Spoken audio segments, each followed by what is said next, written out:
Watchmen es uno de los puntos más altos de la historia de los cómics y del arte en general. Una obra que torció para siempre las historias de superhéroes y las llevó a otro nivel. Con el tiempo conoció una adaptación cinematográfica dirigida por Zack Snyder y surgió una serie inspirada en aquel universo, pero durante décadas fue un proyecto imposible de concretar, aun cuando hubo grandes nombres involucrados. Hoy, en películas que jamás se hicieron, vamos a ver el caso de Watchmen, dirigida por Terry Gilliam y Paul Greengrass.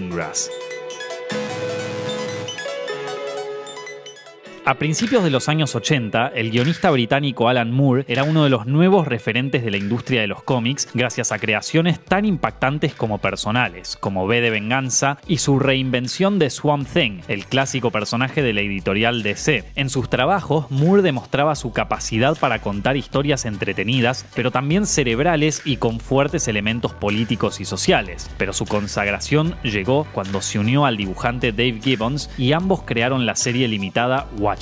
A través de 12 números publicados por DC entre 1986 y 1987, presenta una ucronía en la que dos grupos de superhéroes existieron en la vida real: los Minutemen en los años 40 y los Crime Busters de los años 60 en adelante. La acción transcurre a mediados de los 80 y muestra un Estados Unidos en plena Guerra Fría contra la Unión Soviética, aunque con Richard Nixon todavía en el poder. En este contexto es asesinado el comediante, uno de los Crime Busters más emblemáticos y más sádicos. El no menos psicótico Rorschach comienza a investigar quién lo hizo. En el transcurso conocemos al resto de sus colegas, ahora retirados debido a una ley que prohíbe a los superhéroes: Daniel Dreidberg, que hace la justicia como el Búho Nocturno 2, Laurie Uspesic, mejor conocida como Espectro de Seda 2, Adrian Veidt, más conocido por su alter ego Ozymandias, y no nos olvidemos de John Osterman, que por un desperfecto científico se convirtió en Doctor Manhattan, una especie de dios capaz de multiplicarse y cambiar de tamaño y exiliarse en Marte. Todos ellos quedan involucrados en un plan ambicioso y elaborado que podría evitar el comienzo de una tercera guerra mundial a costa de sacrificios devastadores. En Watchmen, Alan Moore se permite una reflexión sobre los superhéroes, cómo se comportarían en nuestro mundo y las dualidades de sus personalidades, que los lleva a actuar de una manera controvertida. De hecho, el Doctor Manhattan es decisivo para que Estados Unidos gane la guerra de Vietnam, y otro estuvo involucrado en el asesinato de John F. Kennedy. No por nada, la frase más destacada del cómic es «¿Quién vigila a los vigilantes?». Además, Moore hacía un comentario feroz sobre el gobierno de Ronald Reagan, con su afán capitalista y su enfrentamiento con la Unión Soviética. La amenaza de una guerra nuclear volvía a estar vigente, y ese miedo es parte esencial de la historia. Watchmen fue un suceso comercial y artístico, que cosechó toneladas de premios y pronto adquirió el estatus de clásico. La industria del noveno arte nunca volvió a ser la misma luego de tamaña revolución. Cuando los derechos cinematográficos fueron adquiridos en 1986 por el productor Lawrence Gordon, los fanáticos fruncieron el ceño. Por un lado, había potencial para crear secuelas de pura espectacularidad que dejarían conforme al gran público, pero por otro lado, el contenido era adulto, con generosas dosis de sexo y violencia. Por ejemplo, el comediante asesina de un disparo a una mujer embarazada, y Daniel solo puede excitarse con Sally cuando están caracterizados de justicieros. Otro detalle era que las adaptaciones de cómics no pasaban por su mejor momento a mediados de los 80. Las secuelas de Superman no venían funcionando y faltaba todavía un tiempo para el estreno de Batman de Tim Burton. Nada de eso amedrentó a Gordon, que junto a su colega Joel Silver se puso a trabajar en el proyecto para 20th Century Fox. En un principio convocaron al mismo Moore para adaptar su propio material, pero él se negó. Entonces acudieron a Sam Hamm, un guionista con poca experiencia pero amplio conocimiento de cómics. Es más, fue él quien escribió la mencionada Batman de Tim Burton. La tarea de Hamm fue desafiante, pero se las arregló para condensar la historia en un guión que pudiera ser filmado. Entre los cambios más significativos están el haber prescindido de la mayoría de los Minutemen y el final. En esta versión, Ozymandias convencía al Doctor Manhattan de viajar al pasado para evitar su propia creación, debido a que los sucesos cruciales de la trama tenían que ver con él. Cuando vuelve en el tiempo, también provoca otras paradojas, como que los superhéroes de la vida real terminan convertidos en personajes de una historieta que lee un chico, y como cereza del postre, el chico mira a su alrededor y descubre a Sally, Daniel y Rorschach disfrazados de sus respectivos alias vigilantes, como si fueran cosplayers de sí mismos. Con el guión listo, el siguiente gran paso fue dar con un director de primer nivel, y lo encontraron en Terry Gilliam. Nacido en 1940 como Terence Vance Gilliam, comenzó su carrera haciendo ilustraciones para la revista Help. Pese a su fuerza imaginativa, no vivía alejado de la realidad. Había estudiado ciencias políticas, participó en marchas por los derechos civiles y fue testigo de cómo Estados Unidos iba camino a la perdición por la guerra de Vietnam y la intolerancia de las fuerzas policiales. También trabajó en una agencia de publicidad y se perfeccionó como animador, aunque su verdadero trampolín profesional fue cuando se unió al grupo de comedia británico Monty Python. Realizó animaciones para el programa de televisión Monty Python Flying Circus y pronto se volvió el único integrante estadounidense del staff. Cuando los Monty Python llegaron al cine, Gilliam resultó fundamental. La primera película fue Los Caballeros de la Mesa Cuadrada, una parodia de la leyenda del rey Arturo que Gilliam codirigió con su compañero Terry Jones. Aquí ya demostraba su fascinación por los elementos fantásticos, pero sin perder de vista la sátira. Su primer película en solitario fue Jabberwocky, pero alcanzó la masividad con Los Aventureros del Tiempo de 1981. Luego filmó una de sus obras maestras, la fábula retrofuturista Brasil. Gilliam considera que Los Aventureros del Tiempo, Brasil y su siguiente largometraje, Las Aventuras del Barón Munchausen, constituyen una trilogía. En las tres hablan de la lucha por la libertad y la imaginación en mundos opresivos. Tras el fracaso económico de Munchausen, Gilliam le prestó atención a los ofrecimientos que recibía de Hollywood. El que más lo atrajo fue Watchmen.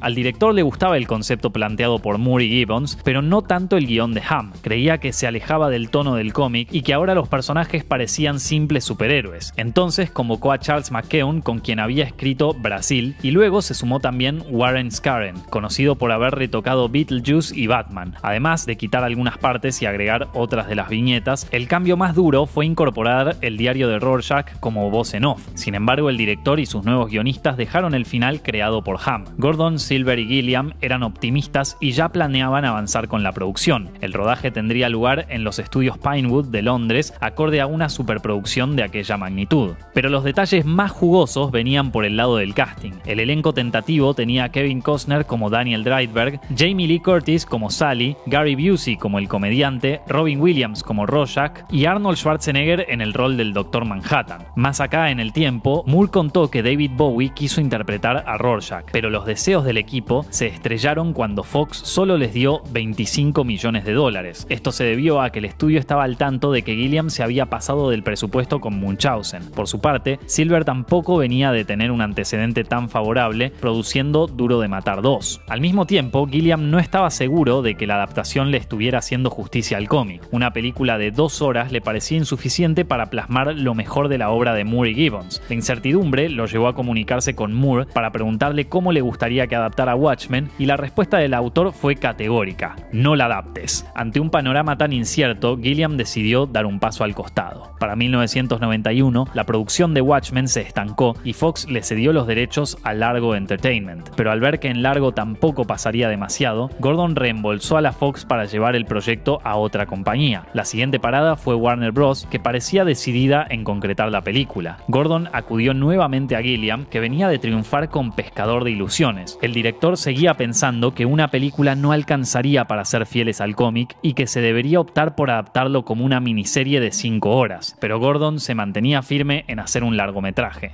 En cuanto a Gilliam, se fue a dirigir 12 monos. La adaptación de Watchmen volvió a la carga en 2001. Gordon firmó un acuerdo con Universal Pictures y se contactó con el guionista David Hayter, un actor de videojuegos que había escrito la primera película de los X-Men. Hayter también fue apalabrado para dirigir la película y hasta supo decir que tenía la bendición de Alan Moore. El guión fue visto por Gordon y por Lloyd Levin, otro productor que se había sumado al proyecto. Pero antes de poder avanzar, los desacuerdos con Universal hicieron que la producción se mudara a Revolution Studios. Allí, en 2003, Hayter rodó un metraje de prueba de una escena, el reencuentro entre Daniel y Rorschach, quien le avisa sobre la muerte del comediante. Ian Glenn encarnó a Daniel, mientras que Ray Stevenson compuso a Rorschach. Hayter ya pensaba en el rodaje del film entero, que se desarrollaría en Praga. Desde su punto de vista, era el momento ideal para hacer la película de Watchmen. Los ánimos estaban delicados por los atentados del 11 de septiembre y el clima apocalíptico sofocaba las calles. Pero una vez más, la empresa quedó en la nada cuando Revolution decidió no continuar brindándole apoyo. Lejos de rendirse, Gordon y Levin acudieron a Paramount Pictures, que en 2004 le dio luz verde a la película. El guión de Hayter seguía en pie, pero para dirigir se convocó a Darren Aronofsky. Nativo de Nueva York, Aronofsky parecía ser un estupendo candidato. En Pi, su ópera prima, ya mostraba una preocupación fascinación por las conspiraciones imposibles, mientras que Requiem para un sueño lo confirmó como un cineasta audaz. Pese al entusiasmo inicial, el director decidió abandonar la producción para concentrarse en su proyecto más íntimo, The Fountain.